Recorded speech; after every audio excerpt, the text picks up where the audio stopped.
Assalamualaikum warahmatullahi wabarakatuh. Innal hamdalillah nahmaduhu wa nasta'inuhu wa nastaghfiruh wa na'udzu billahi min shururi anfusina wa sayyiati a'malina. Man yahdihillahu fala mudilla lahu wa man yudlil fala hadiya lahu. Ashhadu an la ilaha illallah wahdahu la syarika lahu wa ashhadu anna Muhammadan 'abduhu wa rasuluh. يا أيها الذين آمنوا اتقوا الله حق تقاته ولا تموتن إلا وأنتم مسلمون يا أيها الذين آمنوا اتقوا الله وقولوا قولا سديدا يصلح لكم أعمالكم ويغفر لكم ذنوبكم ومن يطع الله ورسوله فقد فاز فوزا عظيما أما بعد فإن أصدق الحديث كتاب الله وخير الهدى هدى النبي صلى الله عليه وسلم وشر الأمور محدثاتها وكل محدثة بدعة وكل بدعة ضلالة وكل ضلالة في النار. Jamaah yang dimuliakan Allah Subhanahu wa taala, alhamdulillah kita bersyukur kepada Allah Rabbul Alamin yang memberikan berbagai macam kenikmatan kepada kita semua, yang memberikan berbagai macam kemudahan dalam urusan kita di dunia. Semoga Allah Subhanahu wa taala juga mempermudah kita untuk mendapatkan surganya bersama Nabi kita Muhammad sallallahu alaihi wasallam dan bersama orang-orang yang kita cintai. Salawat serta salam semoga senantiasa tercurahkan kepada Nabi kita Muhammad sallallahu alaihi wasallam yang telah menjadi suri tauladan kita semua, suri tauladan yang baik, Nabi akhir zaman yang kita tidak boleh beriman kepada seorang nabi pun sepeninggal Nabi Muhammad sallallahu alaihi wasallam. Oleh karena itu, ajaran yang kita junjung adalah ajaran beliau. Sunnah yang kita ikuti, yang kita hidupkan adalah sunnah-sunnah beliau. Karena tidak ada sunnah kecuali sunnah Nabi Muhammad sallallahu alaihi wasallam. Sesuatu tidak disebut sunnah kecuali apabila dinisbatkan kepada Nabi kita Muhammad sallallahu alaihi wasallam. Maka dengan sunnah-sunnah Nabi sallallahu alaihi wasallam, seorang mukmin akan menjadi mulia di hadapan Allah Subhanahu wa taala dan juga di hadapan hamba-hamba Allah yang saleh. Semoga kita bisa menjadi umat Nabi Muhammad sallallahu alaihi wasallam yang senantiasa mempelajari sunnah-sunnahnya dan berusaha untuk menghidupkannya dalam kehidupan sehari-hari. Jamaah yang dimuliakan Allah Subhanahu wa taala, pada sore hari ini kita masih melanjutkan pembahasan di dalam kitab Tauhid, yaitu tentang kaidah-kaidah ya di dalam Asmaul Husna atau dalam asma dan sifat Allah Subhanahu wa taala. Pada pertemuan yang lalu kita membaca firman Allah Subhanahu wa taala, walillahil asmaul husna fad'uuhu biha. Dan Allah Subhanahu wa taala memiliki nama-nama yang baik, nama-nama yang indah. Fad'uuhu biha, maka berdoalah kalian dengan nama-nama tersebut. Wa dzarul ladzina yulhiduna fi asma'ih, dan tinggalkanlah orang-orang yang menyalahartikan atau menyelewengkan di dalam nama-nama Allah Subhanahu wa taala. Baik.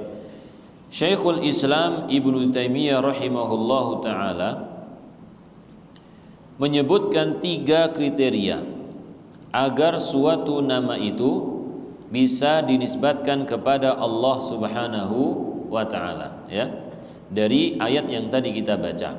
Saya ulang, bahwasanya Ibnu Taimiyah rahimahullahu taala menyimpulkan dari ayat yang tadi kita baca di dalam surat Al-A'raf ayat 180, walillahil asmaul husna fad'uuhu biha. Ada 3 kriteria agar suatu nama itu bisa dinisbatkan kepada Allah Subhanahu wa taala. Yang pertama yaitu bisa digunakan untuk berdoa. Bisa digunakan untuk berdoa. Karena Allah Subhanahu wa taala mengatakan fad'uuhu biha, dan berdoalah kalian dengan nama tersebut. Jadi kalau kita memanggil suatu nama tetapi tidak bisa digunakan untuk doa atau kita disalahkan, berarti itu kemungkinan bukan nama Allah Subhanahu wa taala yang husna. Jadi firman Allah Subhanahu wa taala, fad'uuhu biha, dan berdoalah kalian dengan nama-nama tersebut. Ini ada dua tafsiran yang disebutkan oleh para ulama. Yang pertama, artinya adalah kita menyeru dan menamai Allah Subhanahu wa taala dengan nama-nama tersebut, ya. Jadi nama-nama ini adalah nama-nama yang telah disebutkan oleh Allah Subhanahu wa taala. Dan yang kedua adalah berdoalah kepada Allah dengan nama-nama tersebut, yaitu jika dilihat dari keterkaitannya dengan Asmaul Husna, doa itu bisa dikategorikan menjadi dua hal, ya. Jadi yang kedua ini adalah penjabaran tentang makna doa. Doa itu isinya apa saja gitu ya. Jadi yang pertama tadi adalah penetapan nama-nama Allah Subhanahu wa taala dari Al-Qur'an dan juga sunnah. Kemudian yang kedua berkaitan dengan doa. Yang pertama adalah doa al-mas'alah. Doa al-mas'alah artinya doa meminta sesuatu kepada Allah Subhanahu wa taala, ya. Jadi soal minta, kita meminta dari Allah Subhanahu wa taala sesuatu dan kita menggunakan nama Allah Subhanahu wa taala untuk tawassul dalam doa kita. Misalkan kita minta rizki kepada Allah Subhanahu wa taala. Kita meminta rizki kepada Allah, maka nama yang cocok yang kita sebutkan untuk Allah Subhanahu wa taala dari Asmaul Husna yaitu nama apa? Ar-Razzaq, ya. Karena Ar-Razzaq ini maknanya adalah Maha Pemberi rizki, ya. Misalkan kita mengatakan ya Razzaq urzuqni, wahai zat yang Maha Pemberi rizki, berilah aku rizki. Atau kita menyebutkan juga misalkan Al-Mannan. Al-Mannan juga Maha Pemberi. Al-Wahhab juga sama. Jadi nama-nama Allah Subhanahu wa taala yang menunjukkan kedermawanan Allah, pemberian Allah Subhanahu wa taala bisa kita gunakan sebagai tawassul di dalam meminta rizki, minta pemberian dari Allah Subhanahu wa taala. Atau seseorang meminta pengampunan dan meminta rahmat Allah Subhanahu wa taala, kita bisa menggunakan nama Allah yaitu ya Al-Ghaffar misalkan, ya Al-Ghaffar, wahai Maha Pengampun, ya. Nama pengampun ini ada Al-Ghaffar, ada Al-Ghafur, ada apa lagi Pak? Al-Ghafir, ya. Ada Al-Ghaffar, Al-Ghafur dan Al-Ghafir. Al-Afu juga bisa, atau Ar-Rahim juga bisa, Ar-Rahman Ar-Rahim juga bisa, atau juga At-Tawwab juga bisa, ya.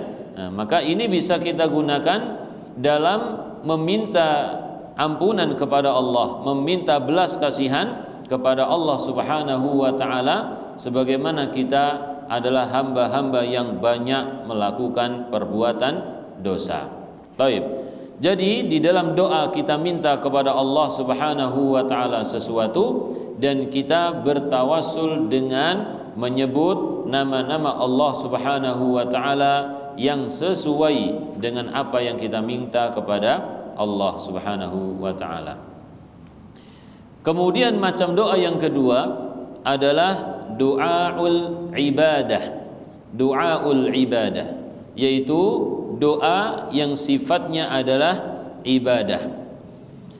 Dibagi menjadi dua di sini ya, dibagi menjadi dua. Yaitu pertama, meyakini kandungan nama-nama tersebut serta mengaplikasikannya dalam keseharian kita. Apa maksudnya ini? Du'aul ibadah. Jadi kita memahami, kita harus apa? Memahami makna-makna yang terkandung di dalam nama-nama Allah Subhanahu wa taala. Kemudian kita mengetahui konsekuensinya. Ya, saya ulang. Jadi yang pertama yang dimaksud dengan du'aul ibadah di dalam nama-nama Allah, pertama adalah kita harus memahami setiap makna yang terkandung di dalam apa? Nama-nama Allah Subhanahu wa taala. Kemudian apa? Setelah kita memahami terus apa? Kita menjalankan konsekuensi dari nama-nama tersebut. Ya, kita menjalankan konsekuensi dari nama-nama tersebut. Contohnya, kita mengenal Allah Subhanahu wa taala memiliki nama At-Tawwab. Apa arti At-Tawwab itu? Maha penerima taubat, pemberi taubat dan penerima taubat. Ketika kita mengenal Allah Subhanahu wa taala sebagai menerima taubat hamba, maka konsekuensi yang kita lakukan apa kira-kira? Nah, kita harus segera bertaubat kepada Allah Subhanahu wa taala. Taib. Kalau Allah Subhanahu wa taala memiliki nama As-Sami', maka kita harus memahami arti dari nama As-Sami'. Apa itu artinya As-Sami'? Maha mendengar. Kira-kira apa konsekuensi yang bisa kita lakukan dengan memahami nama As-Sami' ini? Apa kira-kira? Apa? Taib, yaitu kita mendengarkan hal-hal yang baik-baik. Ya, mendengarkan hal-hal yang baik-baik. Terus apa lagi kira-kira? Yaitu kita tidak boleh berbicara baik dalam hati ataupun dengan lisan kita sesuatu yang dimurkai oleh Allah Subhanahu wa taala. Kenapa? Karena Allah mendengarnya. Karena Allah Maha mendengar. Jadi bisikan diri kita itu kalau ada sesuatu yang buruk, kita harus menghindarinya. Stop gitu ya. Apalagi kalau keluar dari lisan kita, yaitu lebih bahaya lagi. Ghibah misalkan di bulan puasa, ketika seseorang mengenal nama Allah Subhanahu wa taala As-Sami', ya, As-Sami', Allah Maha mendengar. Maka sebelum dia mengucapkan sesuatu yang isinya adalah ghibah, menyebutkan keburukan seseorang, kita ingat bahwasanya Allah Maha mendengar. Nanti puasaku nggak diterima sama Allah, ya, aku nanti nggak dapat pahala dari apa? Dari puasa. Akhirnya dia stop. Nah, itu contohnya ya. Kemudian contoh apa lagi Pak? Ar-Razzaq tadi misalkan ya. Allah Subhanahu wa taala memiliki nama Ar-Razzaq. Maka konsekuensi yang kita jalankan dari makna dalam nama Allah Subhanahu wa taala Ar-Razzaq apa kira-kira? Yaitu kita tidak minta rizki kecuali kepada Allah Subhanahu wa taala, ya. Dari nama Ar-Razzaq, Allah yang Maha memberi rizki, berarti kita kalau minta rizki ya harus kepada Allah. Tidak boleh meminta rizki, menyandarkan rizki kepada selain Allah Subhanahu wa ta'ala, ya. Dan juga kalau kita mendapatkan rizki, maka kita diperintahkan untuk apa? Bersyukur, berterima kasih kepada zat yang telah memberikan untuk kita rizki, dan seterusnya, ya. Oleh karena itu, jamaah yang dimuliakan Allah Subhanahu wa ta'ala, sangat penting bagi kita untuk mempelajari nama-nama Allah Subhanahu wa taala. Ini penting sekali. Karena memahami nama-nama Allah Subhanahu wa taala itu akan membentuk kepribadian seseorang di dalam kehidupan sehari-hari. Entah hubungan dia dengan Allah Subhanahu wa taala atau hubungan dia bersosial bersama masyarakat yang lainnya. Baik. Itu yang pertama ya. Dan juga di sini disebutkan misalkan nama Ar-Razzaq. Berarti kita mencari rizki itu sesuai dengan apa yang dihalalkan oleh Allah Subhanahu wa taala. Tidak boleh mencari rizki sembarangan, ya.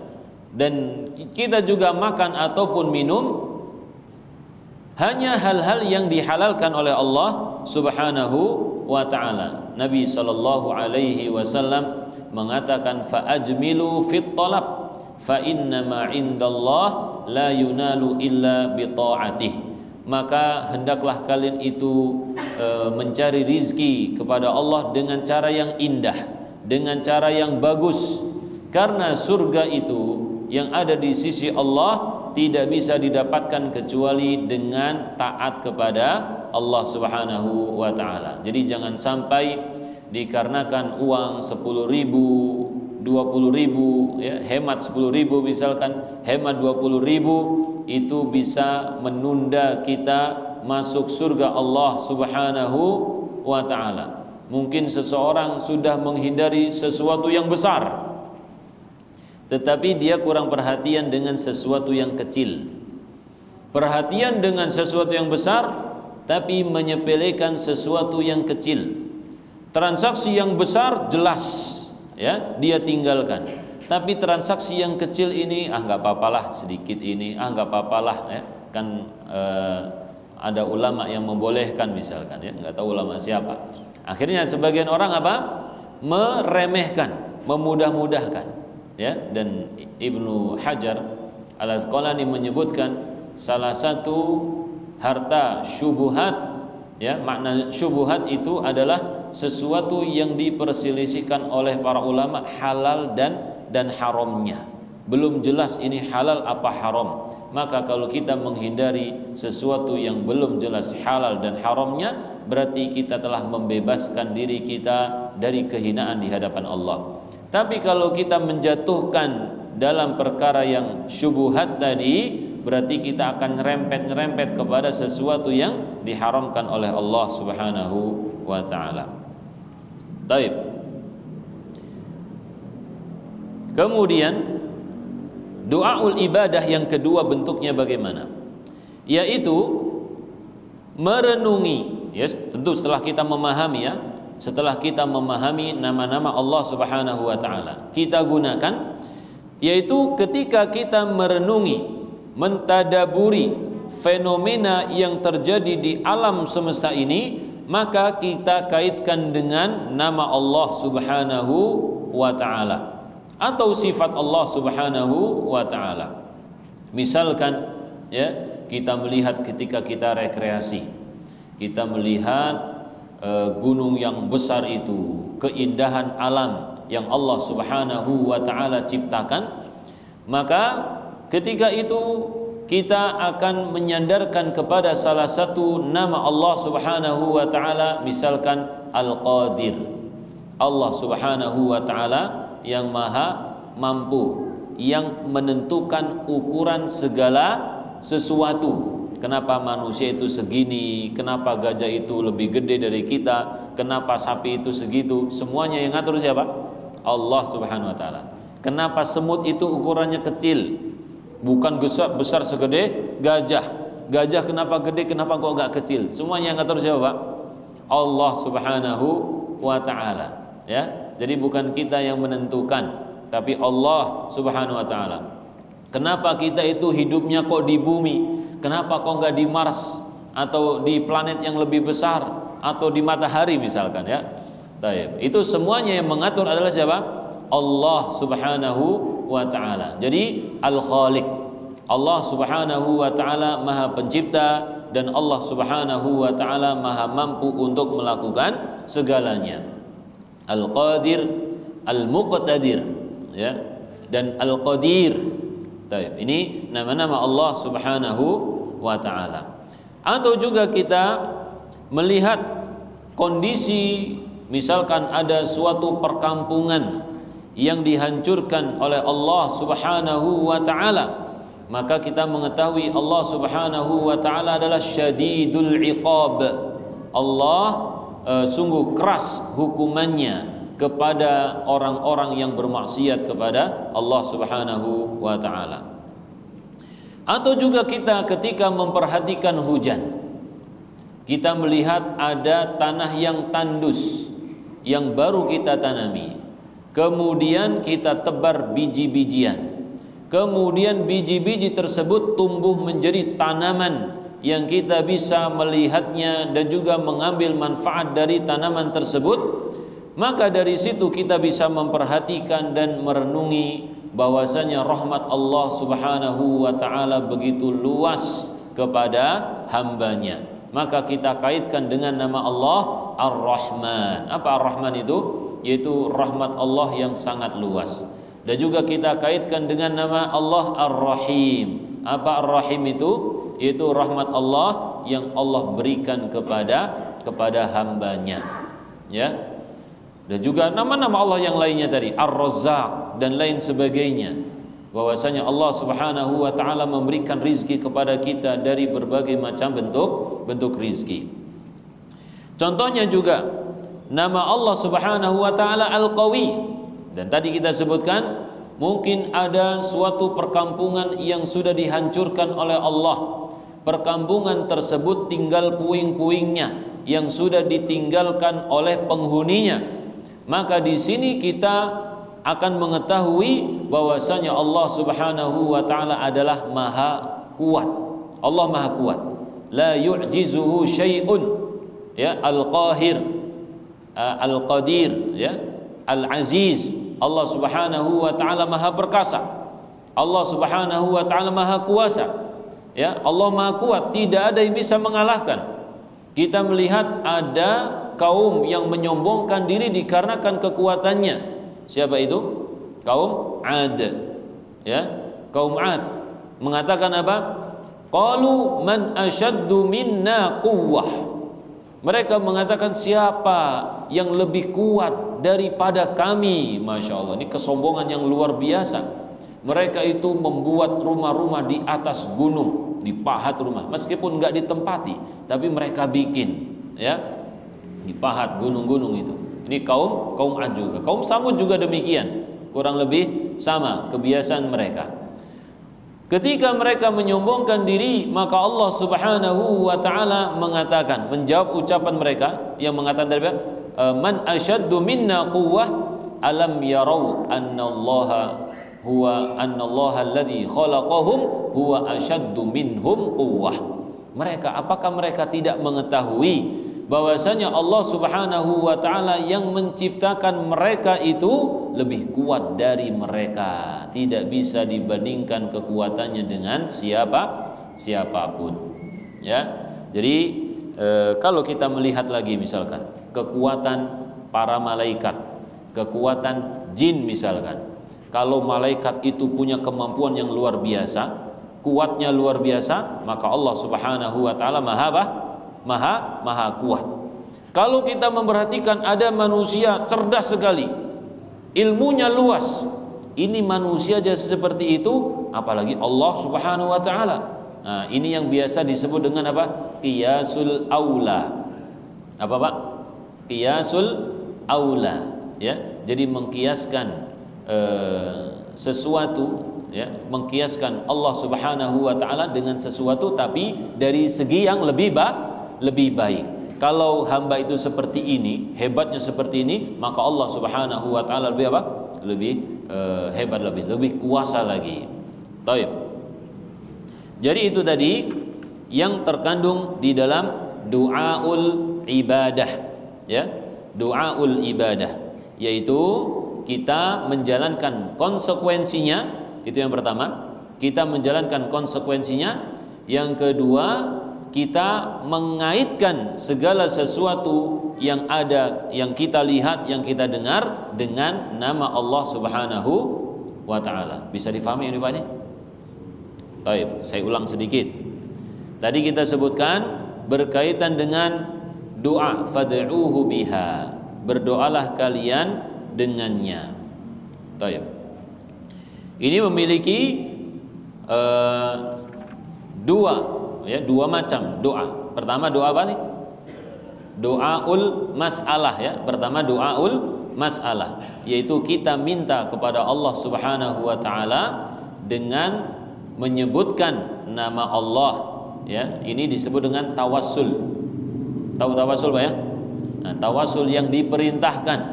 Jadi kita bertawassul dengan menyebutkan nama Allah Subhanahu wa taala dalam doaul mas'alah. Yang kedua doaul ibadah, doa yang bentuknya itu adalah ibadah, tidak minta secara langsung kepada Allah Subhanahu wa taala ya, atau kita gampangnya kita sebut ibadah. Doa ini bermakna apa? Ibadah. Kita beribadah kepada Allah dengan nama-nama Allah Subhanahu wa taala. Gimana caranya? Tadi yang pertama menjalankan apa tadi Pak? Konsekuensi dari nama-nama Allah Subhanahu wa taala yang kita kenal. Sudah kita sebutkan contohnya. Yang kedua, kita mengaitkan ya segala sesuatu yang kita lihat ya, segala sesuatu yang kita lihat dengan nama-nama Allah Subhanahu wa taala. Misalkan bencana yang begitu besar, maka kita mengetahui bahwasanya Allah adalah maha kuasa, maha kuat, maha kuasa. Atau Allah Subhanahu wa taala mampu menolong hambanya yang lemah, maka kita mengenal nama-nama Allah Subhanahu wa taala yang lainnya, Al-Wahhab misalkan ya, An-Nasir ya, Al-Maula, Al-Wali ya, Al-Hamid yang terpuji dan lain sebagainya. Baik.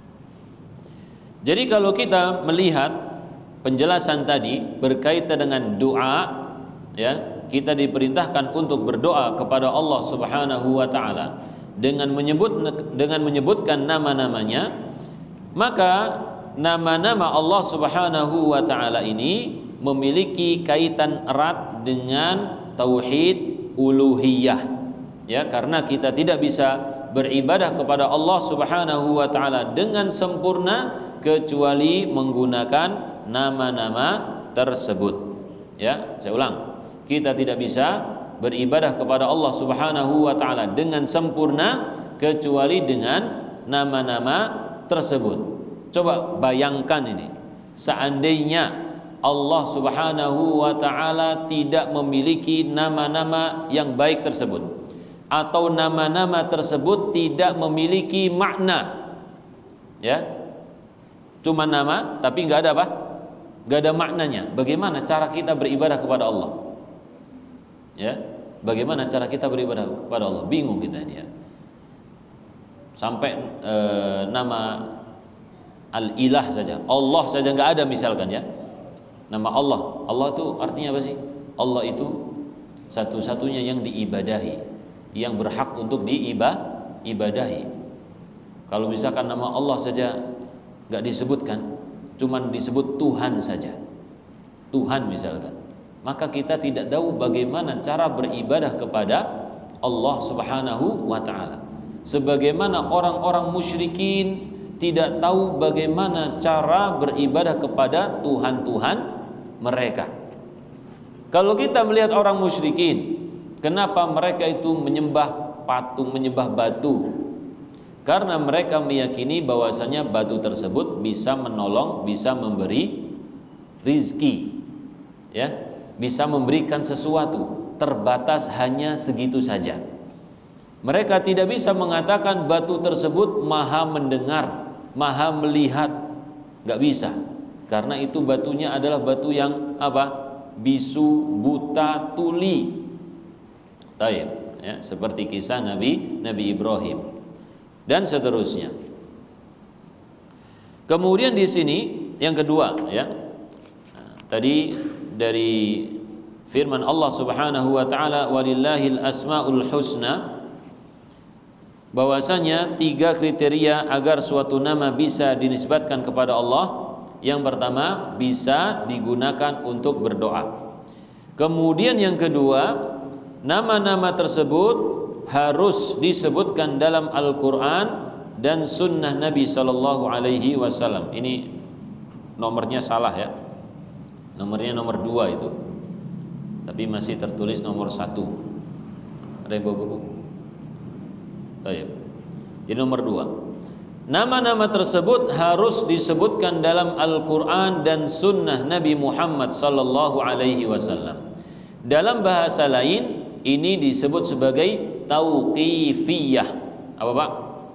Tauqifiyah. Tauqifiyah itu hanya sebatas apa yang ditetapkan oleh Allah dan juga ditetapkan oleh Rasulullah Sallallahu Alaihi Wasallam dalam Al-Quran ataupun Sunnah. Seperti ibadah misalkan, Salat itu juga sifatnya adalah tauqifiyah. Kita kalau bertanya kenapa kalau sholat kita berdiri dulu, kemudian ruku, berdiri lagi, kemudian sujud, maka kita katakan, ya memang seperti itulah yang dicontohkan oleh Nabi Muhammad Sallallahu Alaihi Wasallam. Itulah yang disebut dengan apa? Tauqifiyah. Jadi apa adanya dari Al-Quran dan Sunnah Nabi Muhammad Sallallahu Alaihi Wasallam. Demikian juga berkaitan dengan akidah. Semua akidah, ya, keyakinan kita juga bersifat tauqifiyah, ya, hanya mengacu kepada Al-Quran dan Sunnah Nabi Sallallahu Alaihi Wasallam, tidak menerima ijtihad. Misalkan tentang akhirat, nanti di akhirat itu di padang mahsyar ada orang yang bisa terbang seperti burung misalkan. Ada misalkan mengatakan seperti itu. Kira-kira diterima apa enggak, Pak? Diterima apa enggak? Ada orang bisa terbang ketika di padang mahsyar. Diterima atau tidak? Kenapa enggak diterima? Karena tidak ada dalilnya. Ya, tidak ada dalilnya. Kalau misalkan ada orang mengatakan aku nanti punya telaga sendiri di akhirat. Aku nanti punya telaga sendiri. Bisa diterima? Misalkan ada orang mengaku dirinya wali, kemudian dia mengatakan aku punya telaga sendiri nanti di akhirat. Diterima atau tidak? Tentu tidak, ya. Karena semuanya berdasarkan dalil dari Allah, dari Rasulullah sallallahu alaihi wasallam. Baik. Kenapa kita sebut nama Allah Subhanahu wa taala harus dari Al-Qur'an dan Sunnah?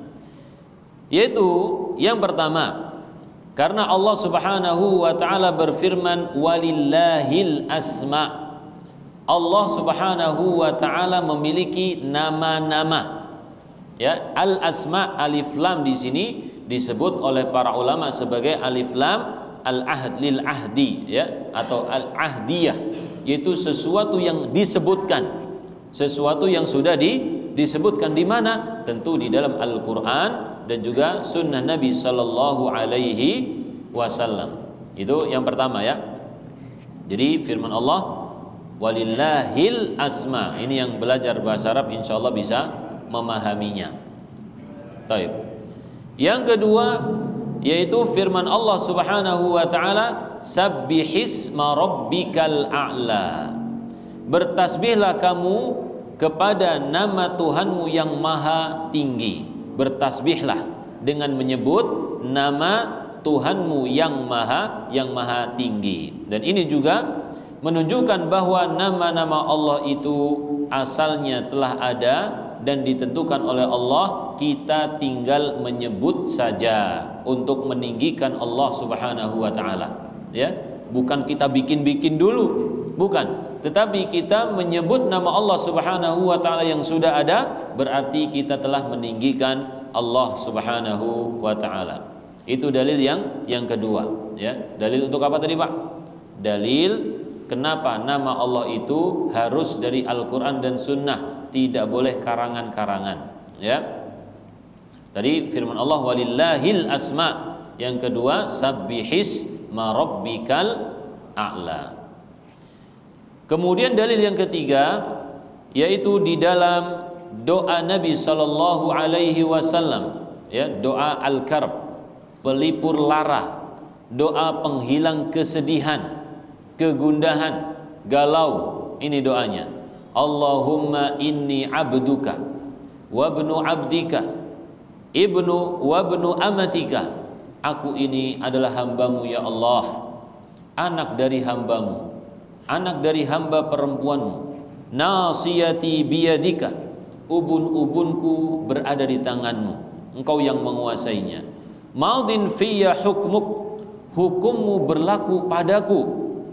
Adlun fiyya qada'uk, dan ketetapanmu kepadaku sungguh adil.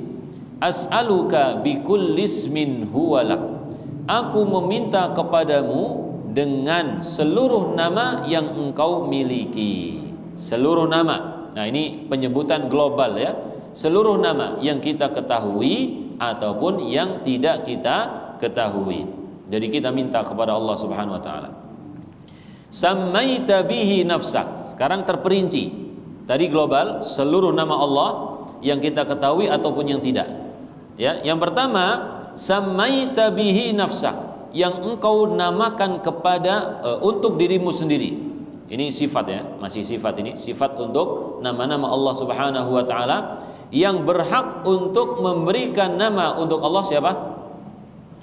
Yang berhak untuk memberikan nama bagi Allah adalah Allah Subhanahu wa taala. Adapun kita tidak berhak. Makanya di sini disebutkan sammaita bihi nafsak, engkau memberikan nama untuk dirimu sendiri.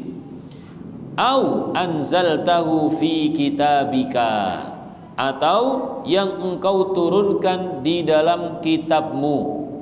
Ini perinciannya, ya, yang engkau turunkan di dalam kitabmu. Oleh karena itu kita mempelajari Al-Quran, mencari nama-nama Allah Subhanahu wa ta'ala. Au 'allamtahu ahadan min khalqika, atau yang engkau ajarkan kepada salah seorang dari hambamu. Kira-kira hamba siapa di sini? Siapa hambanya yang diajari langsung oleh Allah Subhanahu wa taala? Tentu para nabi, khususnya nabi kita Muhammad sallallahu alaihi wasallam. Nah, adapun kita ini yang bukan nabi, yang tidak didatangi oleh malaikat Jibril, maka tidak boleh ngaku-ngaku aku diajari oleh Allah tentang nama-namanya A, B, C disebutkan, ya. Maka ini seakan-akan dia mengaku aku adalah nabi juga, gitu, ya. Nah, ini bahaya ini.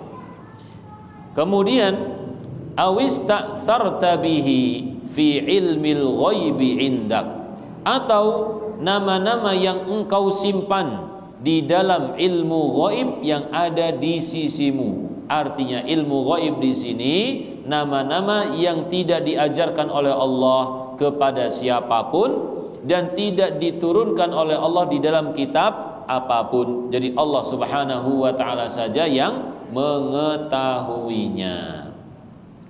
Taib. Maka ini jelas, ya. Jadi kita tidak boleh sembarangan di dalam menyebut nama Allah Subhanahu wa taala di luar Al-Qur'an dan sunnah Nabi sallallahu alaihi wasallam, ya. Oleh karena itu dalam mengimani nama Allah Subhanahu wa taala ada dua konsekuensi, ya. Yaitu yang pertama, kita menetapkan apa? Sesuatu yang telah ditetapkan oleh Allah Subhanahu wa taala dalam Al-Qur'an ataupun sunnah. Yang kedua, kita tidak boleh menisbatkan sembarangan kecuali yang sudah tetap tadi, ya. Yang pertama, kita harus menetapkan yang sudah ada. Yang kedua, tidak boleh sembarangan menisbatkan sesuatu yang tidak ditetapkan oleh Allah Subhanahu wa taala dalam Al-Qur'an maupun sunnah. Baik. Insyaallah bisa difahami, Pak, ya. Ini yang kedua tadi, yaitu nama-nama Allah Subhanahu wa taala harus diambil dari Al-Qur'an dan sunnah Nabi sallallahu alaihi wasallam. Yang ketiga, ya, yang terkandung di dalam firman Allah, walillahil asmaul husna fad'uhu biha, yaitu nama-nama tersebut harus husna. Nama-nama tersebut harus apa? Husna. Husna itu bentuk perempuan dari ahsan, yang artinya terbaik. Artinya apa? Terbaik. Jadi Allah Subhanahu wa taala memiliki nama-nama yang terbaik. Yang terbaik bukan hanya dari segi bentuk, tapi dari segi makna. Ya, dari segi makna. Taib. Kalau hanya bentuk saja tapi kosong dari makna, sebagaimana diyakini oleh sebagian firqah, ya, sebagian orang Mu'tazilah, maka ini tidak bisa disebut sebagai husna. Misalkan nama Allah Al-Ghaffar, ya, Al-Ghaffar, kita tidak bisa menilai ini baik atau tidak baik kecuali kita melihat arti dari kata Al-Ghaffar tersebut. Ketika kita mengetahui makna dari kata Al-Ghaffar, Allah yang memiliki ampunan yang besar, memberikan ampunan kepada hambanya, nah, maka dari situ kita bisa mengetahui bahwa nama Allah Subhanahu wa ta'ala itu begitu indah, penuh dengan pujian, dan juga mengandung kesempurnaan bagi Allah Subhanahu wa ta'ala. Baik. Jadi saya ulang, setiap nama Allah menunjukkan sifat yang terindah dan juga yang sempurna, menunjukkan sifat-sifat yang indah dan juga sempurna. Contohnya nama Ar-Rahim. Ar-Rahim ada alif lamnya. Kalau ada alif lamnya, kalau dalam bahasa kita artikan dengan apa? Yang. Ada yang maha pengasih, yang maha penyayang. Kalau maha itu berarti puncak dari sesuatu, tidak ada yang menandinginya. Ya, yang maha besar misalkan. Yang maha besar, tidak ada yang menandingi kebesaran Allah Subhanahu wa ta'ala. Taib. Maka ini mengandung apa? Keindahan dan juga kesempurnaan Allah Subhanahu wa ta'ala. Adapun sesuatu misalkan gunung itu besar, ya, kita sebut apa? Gunung itu besar, hanya besar saja, tetapi bukan yang paling besar. Atau misalkan kita sebut bahwasanya gunung yang paling besar di dunia gunung apa? Hah? Himalaya. Baik, betul Pak ya? Himalaya misalkan, gunung yang paling besar. Tapi kalau dibandingkan dengan bumi, tentu kalah besar, kan gitu. Bumi lebih besar. Bumi ini adalah tempat yang sangat besar. Tapi kalau dibandingkan dengan misalkan matahari katanya, ya, maka bumi ini lebih kecil. Tapi Allah Subhanahu wa ta'ala tidak bisa dibandingkan dengan apapun kebesaran Allah Subhanahu wa ta'ala. Baik. Ini menunjukkan apa tadi? Menunjukkan keindahan dan juga kesempurnaan.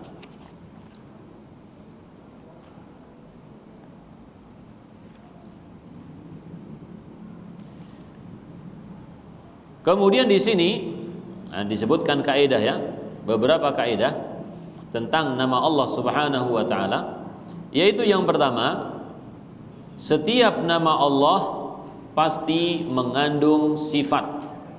Jadi tidak ada nama yang kosong begitu saja. Kenapa demikian? Karena nama yang kosong itu tidak bisa dipuji, tidak dinilai ini terpuji atau tidak. Tapi kalau suatu nama mengandung makna, baru kita bisa menilai ini nama yang terpuji atau tidak terpuji. Dan seluruh nama Allah, ya, maknanya adalah mengandung apa? Pujian bagi Allah Subhanahu wa ta'ala. Makanya kalau kita berzikir subhanallah wa bihamdihi, subhanallah wa bihamdihi, itu mengandung dua hal yang tadi kita sebutkan, Pak. Ya, subhanallah, maha suci Allah, itu dari apa yang dinisbatkan kepada Allah padahal bukan untuk Allah Subhanahu wa taala. Ya, kita sebut subhanallah, maha suci Allah, dari apa yang mereka ucapkan. Wa bihamdihi, dan dengan memujinya, kita memuji Allah yaitu dengan menyebut nama-nama yang telah ditetapkan oleh Allah Subhanahu wa taala. Ya, ini dua hal ini yang sering kita baca, subhanallah wa bihamdihi, subhanallahil azim, subhanallah wa bihamdihi. Jadi dalam kalimat tersebut kita menetapkan apa yang telah ditetapkan oleh Allah, ya, dan kita tidak menetapkan sesuatu yang tidak ditetapkan oleh Allah Subhanahu wa taala. Baik. Jadi yang pertama tadi, setiap nama pasti mengandung sifat. Sebaliknya, tidak setiap sifat itu mengandung nama atau bisa kita jadikan nama. Ini yang kedua, ya.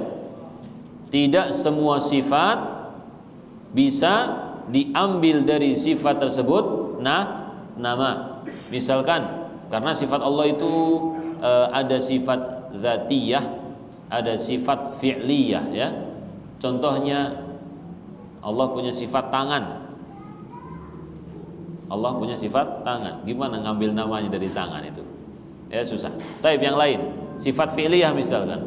Sifat fi'liyah ada istawa 'alal 'arsy. Tidak disebutkan nama Allah Subhanahu wa taala al-mustawi. Ya, al-mustawi 'alal 'arsy. Tidak disebutkan. Kalau kita menyebutkannya hanya sekedar untuk menetapkan sifat, bukan untuk menetapkan nama, ya sah-sah saja. Ini namanya ikhbar. Al-ikhbar, ya, hanya menyebutkan tentang apa? Sifat Allah Subhanahu wa taala. Tapi untuk menamakan tidak boleh. Atau contohnya apa? Di sini disebutkan contohnya adalah al-makr. Makar, membuat makar. Makar itu artinya apa? Yaitu membuat kesusahan tanpa orang yang disusahkan itu mengetahuinya. Ya, membuat suatu kesusahan, rencana buruk, dan orang yang ingin dicelakakan itu tidak mengetahuinya. Ini disebut dengan apa? Makar. Atau bahasanya apa, ya? Apa Pak biasanya? Makar itu pokoknya melakukan suatu keburukan secara sembunyi-sembunyi, tidak diketahui oleh orang yang akan dicelakakan tersebut. Baik. Allah Subhanahu wa taala mengatakan, wa makaru makron wa makarna makron. Ini berkaitan dengan Nabi Saleh. Kaumnya tidak mau beriman kepada Nabi Saleh.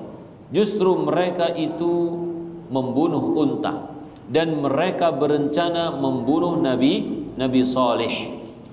Allah Subhanahu wa taala mengetahui rencana mereka. Mereka mengatakan, kita bunuh saja.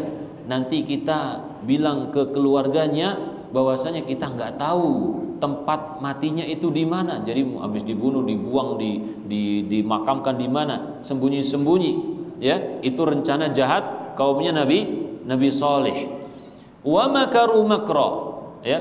Wa makarna makra. Mereka membuat makar, kami pun membuat makar untuk mereka. Wahum la yash'urun, dan mereka tidak menyadarinya. Gitu, ya.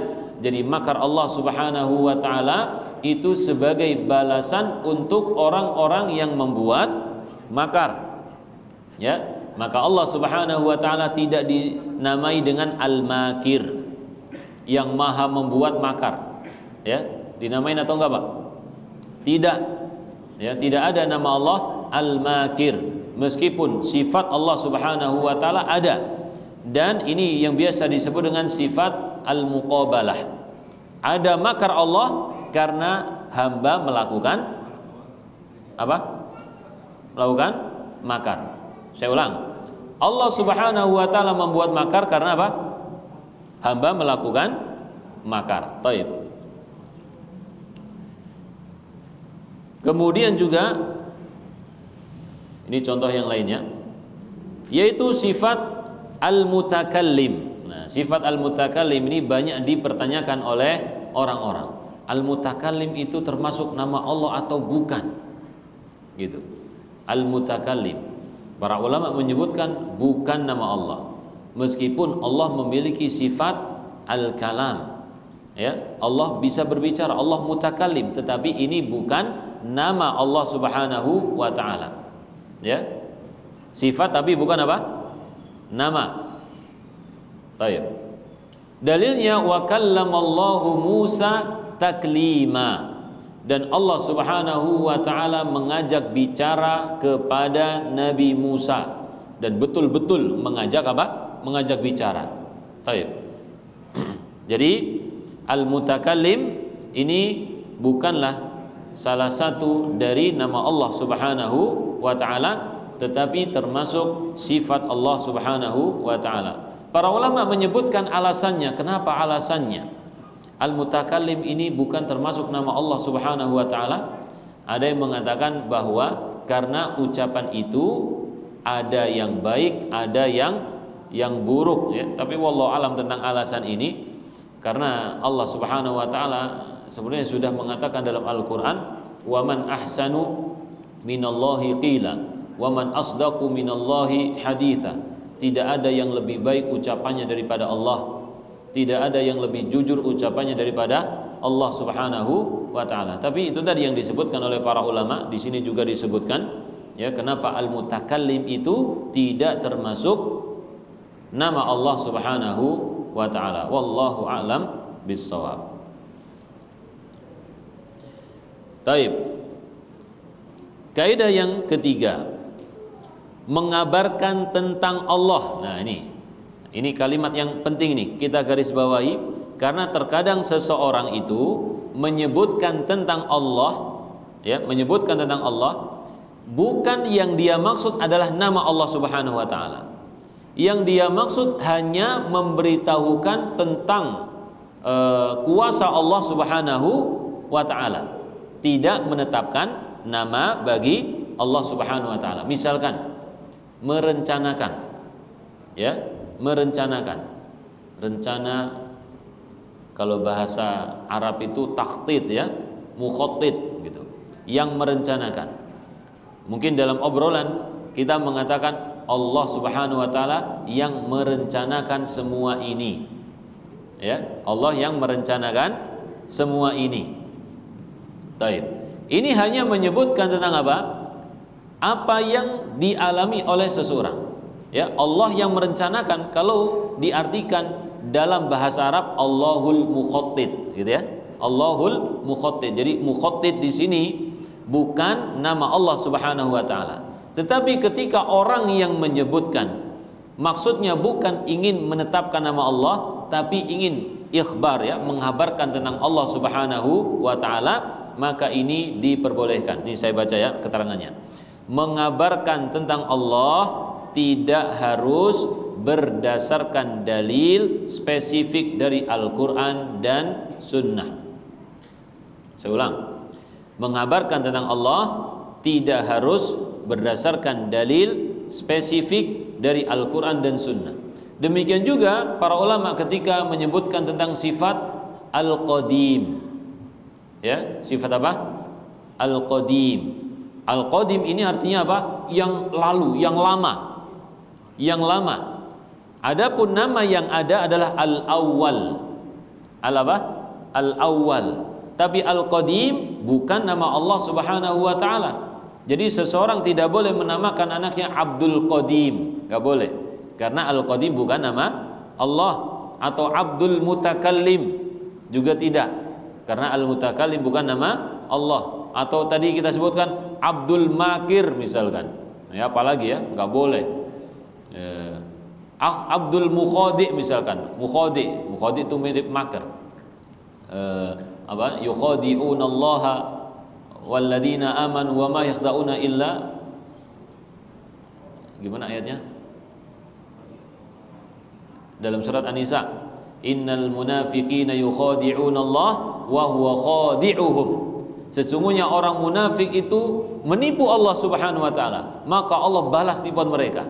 Jadi al-mukhadi ini kan, enggak boleh seseorang memberikan nama untuk anaknya Abdul Mukhadi, karena Al Mukhadi ini bukan nama Allah Subhanahu wa taala.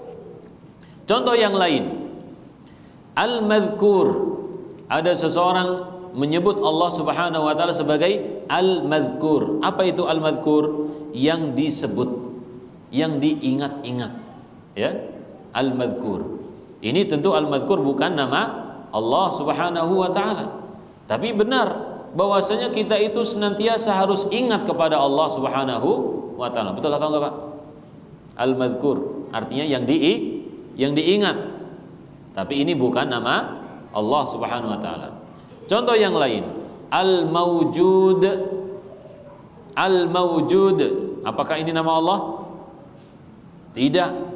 Bahkan Al Mawjud pun tidak disebutkan sebagai sifat di dalam Al-Qur'an. Ya. Meskipun benar Allah Subhanahu wa taala ada. Ya, Allah Subhanahu wa taala ada. Karena cuman kalau mawujud saja itu tidak mengandung pujian.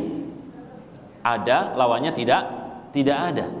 Berbeda kalau kita menyebut nama Allah Ar-Rahman Ar-Rahim, ya. Ini mengandung apa? Pujian, mengandung kesempurnaan bagi Allah Subhanahu wa taala. Dan juga nama-nama yang lainnya yang mungkin beredar di lisan seseorang. Jadi jangan langsung kita tuduh orang tersebut, wah kamu menamakan Allah dengan yang bukan namanya. Tidak, ya. Jadi terkadang seseorang menyebut Allah Subhanahu wa taala, yaitu yang dimaksud adalah sifat, ya, yang terjadi, yang dia rasakan di alam semesta ini. Taib.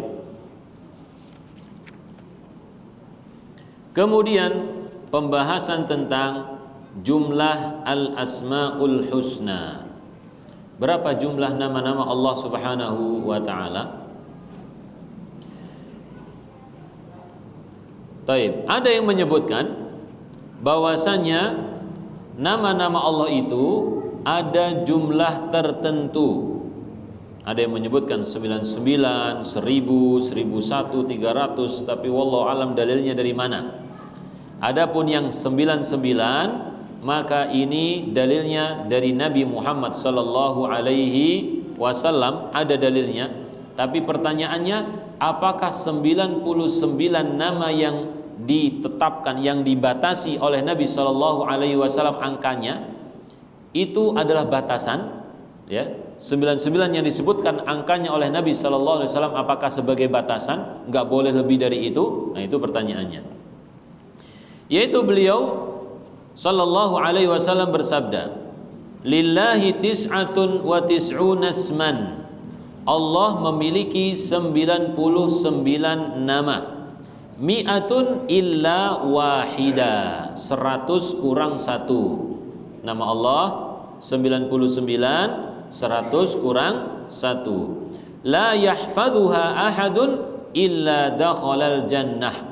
Tidaklah ada seorang yang menghafalkannya melainkan dia pasti masuk surga. Jadi kita diperintahkan untuk mengetahui nama-nama Allah Subhanahu wa taala. Nah, tadi pertanyaannya, dari mana kita bisa mengumpulkan 99 nama ini?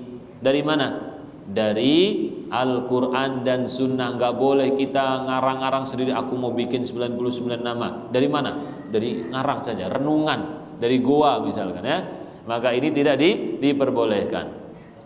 Tapi yang diperbolehkan adalah seseorang meneliti dari Al-Quran, misalkan dari surat Al-Fatihah, Bismillahirrahmanirrahim, Ar-Rahman Ar-Rahim. Ini nama Allah, tulis Ar-Rahman Ar-Rahim.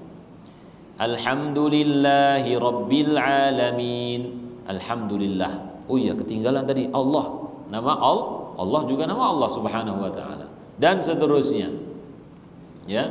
Kemudian pindah ke Al-Baqarah, pindah ke Al-Imran dan seterusnya sampai dia bisa mengumpulkan 99 nama. Kemudian setelah itu apa? Dia fahami maknanya. Dihafalkan boleh, silahkan, karena memang lafaz hadis ini, ya, riwayat Bukhari dan juga Muslim, ya, lafaznya menghafal. Ada lafaz lain yaitu dalam riwayat Bukhari lafaznya adalah man ahsaha. siapa yang menghitungnya. Ya, ahsa artinya menghitung, artinya menemukan nama-nama tersebut dan mengingatnya dan menjalankan konsekuensinya, beribadah dengan nama-nama tersebut, dakhalal jannah, dia akan masuk surga. Jadi tidak ada yang salah ketika seseorang menghafal nama-nama Allah Subhanahu wa taala. Tapi kalau dinyanyi-nyanyikan, nah itu yang masalah ya. Nama-nama Allah Subhanahu wa taala bukan untuk dinyanyi-nyanyikan. Boleh berzikir dengan menyebut nama Allah. Ya, tapi yang lebih bagus adalah kita meminta sesuatu dan menyebut nama Allah Subhanahu wa taala. Taib. Jadi lafaz hadis ini ada yang mengatakan man ahsaha dakhalal jannah. Siapa yang menghitungnya maka dia masuk surga.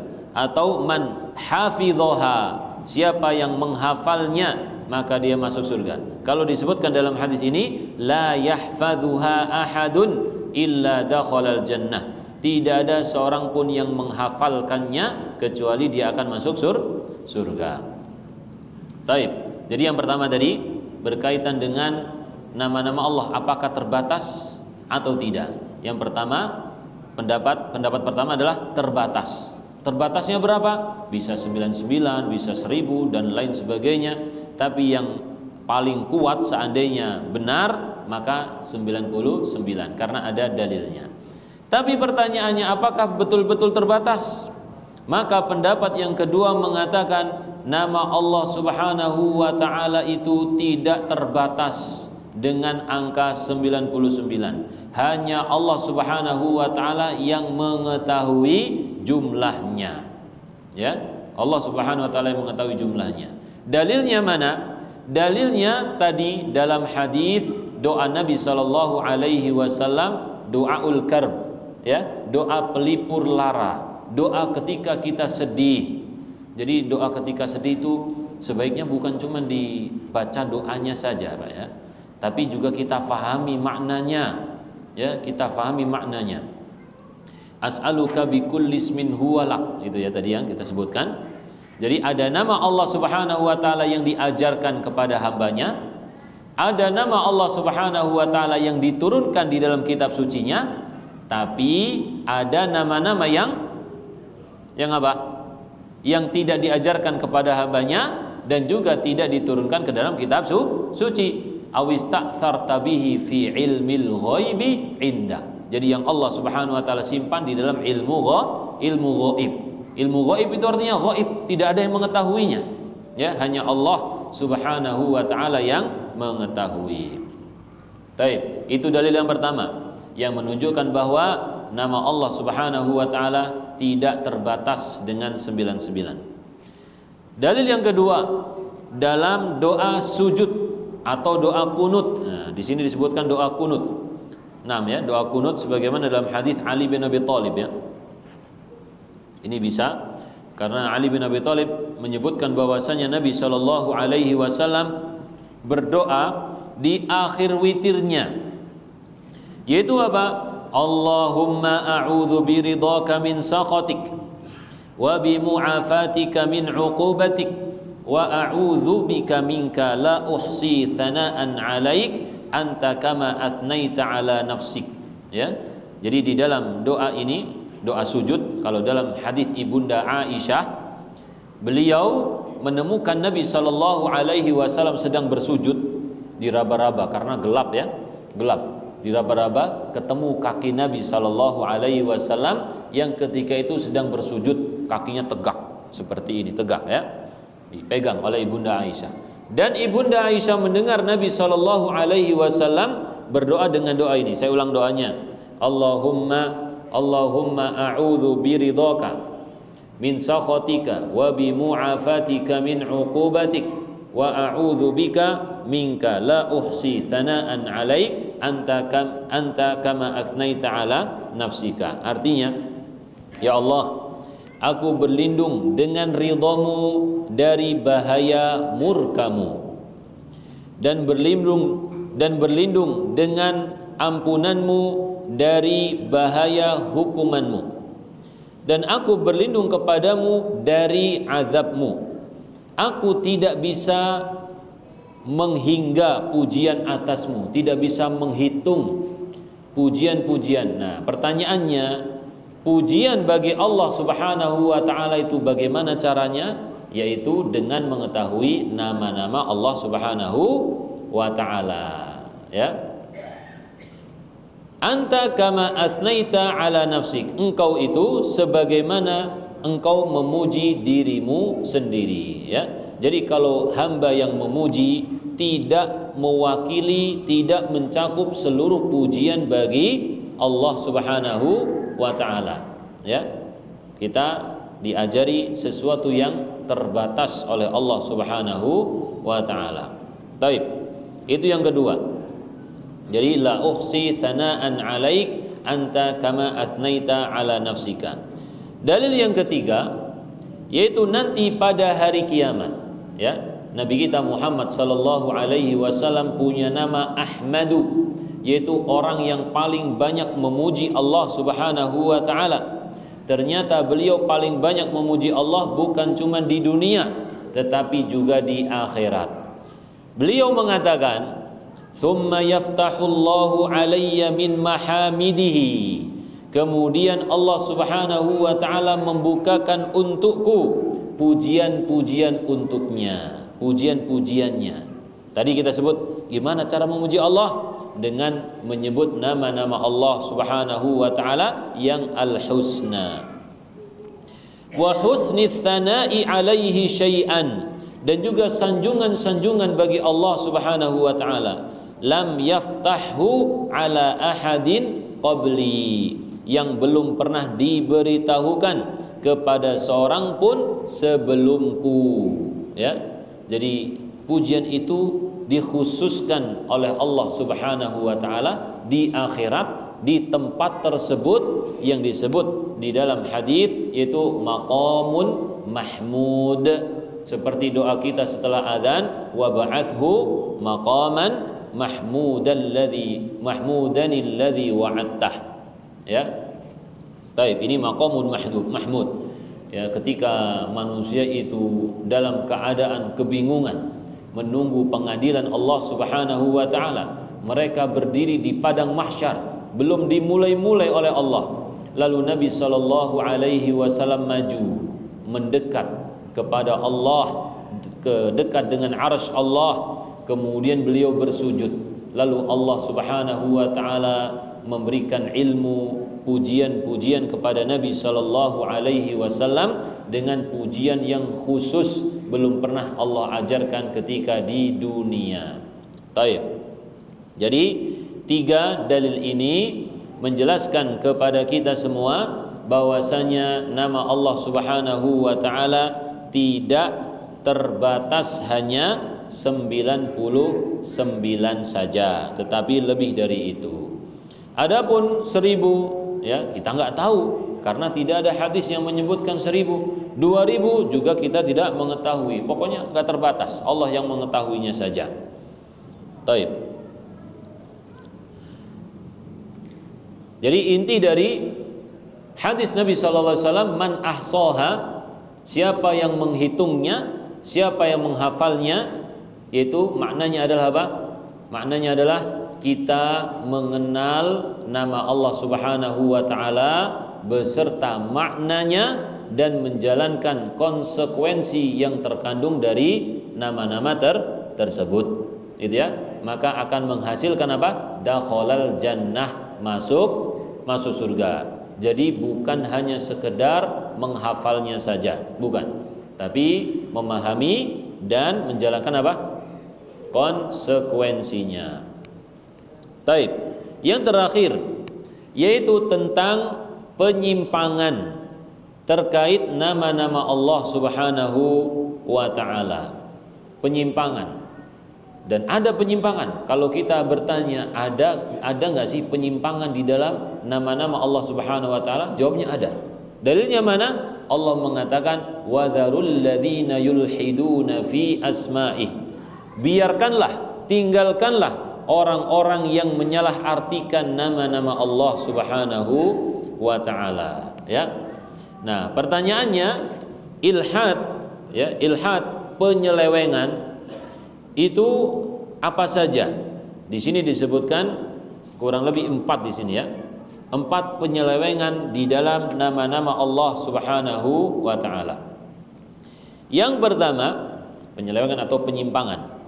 Al-ilhad asyirki, yaitu penyimpangan atau penyelewengan yang sifatnya adalah syirik, menyekutukan Allah Subhanahu wa taala. Apa contohnya? Yaitu contohnya adalah perbuatan orang-orang musyrikin. Mereka menyelewengkan nama-nama Allah Subhanahu wa taala untuk disematkan kepada nama Tuhan-Tuhan mereka. Ya, kita membaca di dalam surat An-Najm, afara'aitumul lata wal uzza wa manata tsalitsatal ukhra. Ini adalah ya nama dari sesembahan orang-orang musyrikin, Al-Lata dan Uzza. Maka kata Al-Lata itu berasal dari kata Al-Ilah atau Allah. Ya, Al-Ilah atau Allah yang artinya yang disembah. Maka mereka plesetkan menjadi Al-Lata, memiliki sifat perempuan, ya, memiliki sifat perempuan. Karena mereka meyakini bahwasanya berhala-berhala yang mereka sembah itu diisi oleh malaikat, dan malaikat itu adalah anak-anak perempuan Allah. Itu menurut teori siapa? Orang musyrikin Mekah, ya. Teori siapa? Orang musyrikin Mekah. Apa tadi teorinya? Berhala yang mereka sembah berisikan malaikat, dan malaikat itu adalah siapa? Anak perempuan Allah. Bukan anak laki-laki ya, tapi anak perempuan. Demikian juga Al-Uzza. Al-Uzza itu adalah penyelewengan dari nama Allah Al-Aziz.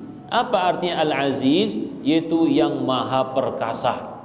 Ya, yang maha perkasa. Jadi diselewengkan. Jadi kalau ada orang-orang yang menyelewengkan nama Allah Subhanahu wa taala, kemudian ditaruh untuk apa, misalkan disematkan untuk manusia, tempat ibadah atau kuburan dan lain sebagainya, maka termasuk seperti orang-orang yang melakukan kesyirikan. Baik. Yang kedua yaitu penyelewengan an-nukran, dengan cara mengingkari. Ya, penyelewengan dengan cara mengingkari. Artinya apa? Ketika disebutkan nama Allah Subhanahu wa taala langsung menolak, enggak. Ya, menolak nama Allah Subhanahu wa taala. Ini juga pernah dilakukan oleh orang-orang musyrikin. Ya, Suhail bin Amr ketika diskusi dengan Nabi Muhammad sallallahu alaihi wasallam. Suhail bin Amr ketika itu musyrik, ya, di tahun ke-6 ketika Hudaybiyah. Nabi sallallahu alaihi wasallam ingin menulis, memerintahkan Ali bin Abi Thalib, tulislah Bismillahirrahmanirrahim. Maka Suhail mengatakan, apa itu Ar-Rahman? Kami tidak mengenal kecuali Rahmanul Yamamah, itu Musailamah Al-Kadzab. Enggak ada nama Allah Ar-Rahman. Ini penolakan secara apa? Terang-terangan oleh orang musyrikin. Baik.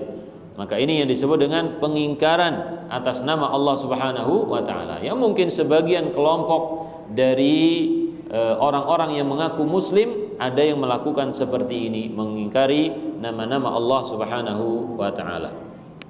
Baik. Yang ketiga yaitu ilhadut ta'wil, penyimpangan atau penyelewengan, bentuknya adalah takwil. Takwil itu apa? Memaknai dengan makna yang bukan sebenarnya. Memaknai dengan makna yang bukan apa? Sebenarnya. Ya. Misalkan kita sebut yadun. Yad artinya apa? Tangan.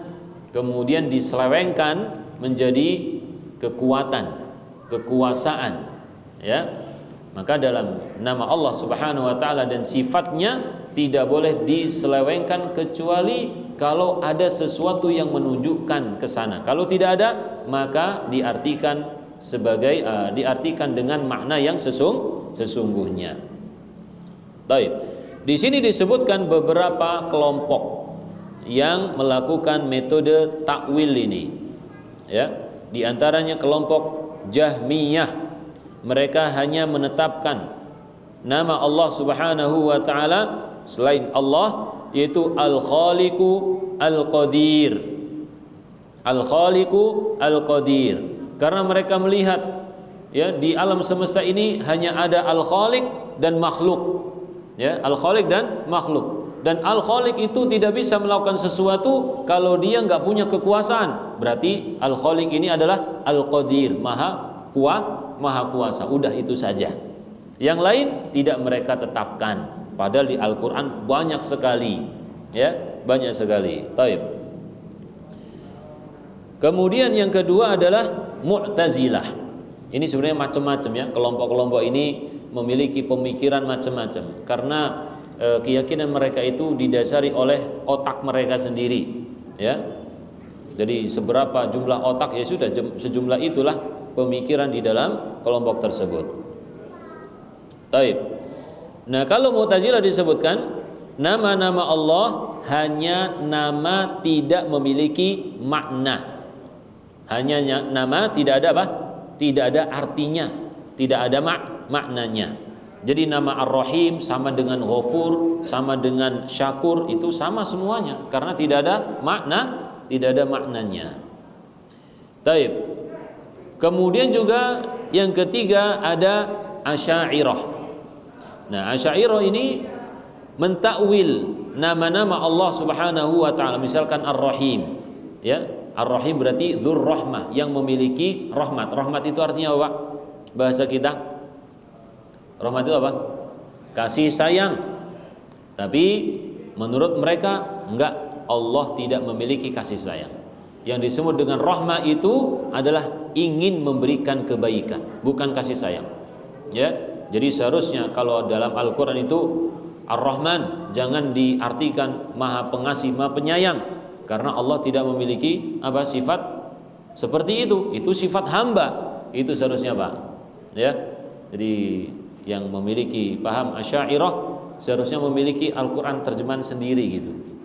Ya. Sesuai dengan akidah mereka. Ini enggak tahu nih bagaimana cara menerjemahkan Al-Qur'an itu, saya enggak tahu gimana caranya. Kalau orang memiliki pemahaman, ya bayangkan hanya membatasi sifat Allah Subhanahu wa taala cuman seberapa? Ya anggap saja 20, cuman 20. Sifat-sifat yang lain tidak diakui, maka banyak sifat-sifat yang disebutkan dalam Al-Qur'an itu ditakwil, harus ditakwil. Taib. Yang keempat, penyelewengan itu yaitu tasmiyatullahi bi ghairi ismihi, menamai Allah dengan sesuatu yang bukan nama Allah Subhanahu wa taala. Jadi enggak pakai meneliti dia. Ya, atau sudah meneliti kemudian ditambah-tambahi dengan pikirannya sendiri. Oh, Allah punya nama ini, Allah punya, merenung dia. Merenung, Allah punya nama ini, tulis. Ya, boleh enggak membuat nama untuk Allah? Maka jawabnya adalah tidak boleh. Ini termasuk bagian dari ilhad. Seperti orang-orang filsafat, ya, menyebut ada istilah al-illah al-ula, al-illatul ula. Ya, jadi illatul ula itu bahasa kita illatul ula, sebab pertama. Jadi Allah itu hanya sebab, tidak bisa melakukan suatu kegiatan, tapi dari Allah kemudian tercipta ini, tercipta itu, tercipta macam-macam, tapi bukan karena kuasa Allah. Nah, ini orang-orang apa? Filsafat zaman Yunani. Taib. Tetapi pelajaran ini kemudian dipelajari oleh sebagian anak-anak kaum muslimin, maka pikirannya juga melesat, ya, apa? Melesat keluar dari jalur Islam. Ya, seperti melesatnya disebut oleh Nabi sallallahu alaihi wasallam, yamruquna minad din kama yamruqus sahmu minar ramiyah. Mereka itu melesat dari agama seperti melesatnya anak panah dari sasaran. Sampai dilihat mana bekasnya, enggak ada bekas sama sekali. Terkena sasarannya. Orang manah tikus misalkan, ya, tikusnya mati tembus, tapi dilihat anak panahnya kok nggak ada bekas darah, nggak ada bekas bulu, nggak ada bekas dagingnya, melesat, nggak ada bekasnya sama sekali. Ya, jadi seseorang seperti sudah masuk Islam, tetapi ilmu dan amalnya tidak menggambarkan apa? Islam. Ada nggak seperti itu, Pak? Ada nggak? Ada. Ya. Nah, kita semoga Allah Subhanahu wa taala memberikan petunjuk kepada kita semua agar kita bisa mengikuti jalan yang benar, mengikuti ilmu yang telah diajarkan oleh Nabi kita Muhammad sallallahu alaihi wasallam. Kuncinya cuma satu. Kuncinya adalah belajar dengan benar, kembali kepada pemahaman salaf Ahlus Sunnati wal Jamaah untuk memahami Al-Quran dan Sunnah Nabi Muhammad sallallahu alaihi wasallam. Tapi mungkin cukup itu yang bisa kita sampaikan pada sore hari ini. Nggak ada pertanyaan Pak ya? Insya Allah nggak ada pertanyaan ini. Mau disiapin apa untuk berbuka?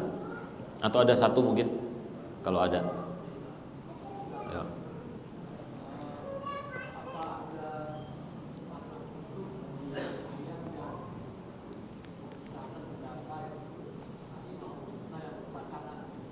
Berpasangan.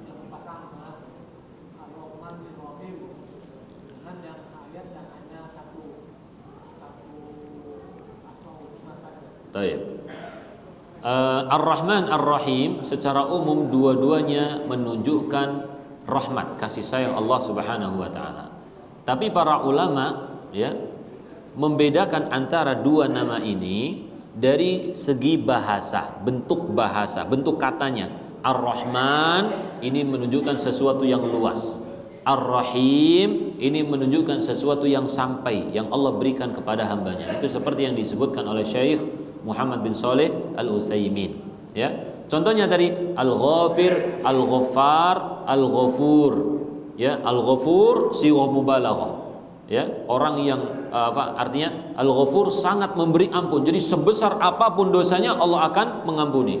Al-Ghaffar ini menunjukkan berkali-kali.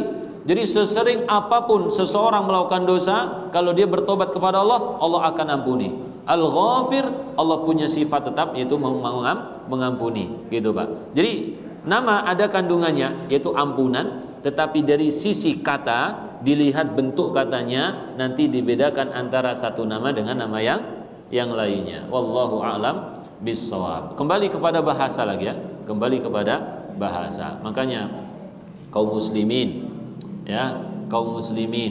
harus belajar bahasa Arab. Ya, anak-anak kita ajari bahasa Arab sedikit ataupun banyak bahasa Arab, karena bahasa Arab adalah bahasa kaum muslimin yang menyatukan kita semuanya. Ya Ustaz, kalau kita ke Arab kok bahasa Arab kita nggak kepake, padahal kita udah ikut takhusus 4 tahun, masya Allah. Jangan pedulikan orang-orang pakai amiyah ya, biarin. Yang penting bahasa ini bahasa pelajaran kita, bahasa ibadah kita. Yang nyambung ulama ya, kalau nggak pelajar ya nggak bisa nyambung gitu ya. Jadi jangan pesimis, udah belajar susah-susah tapi nggak kepake waktu umroh ya.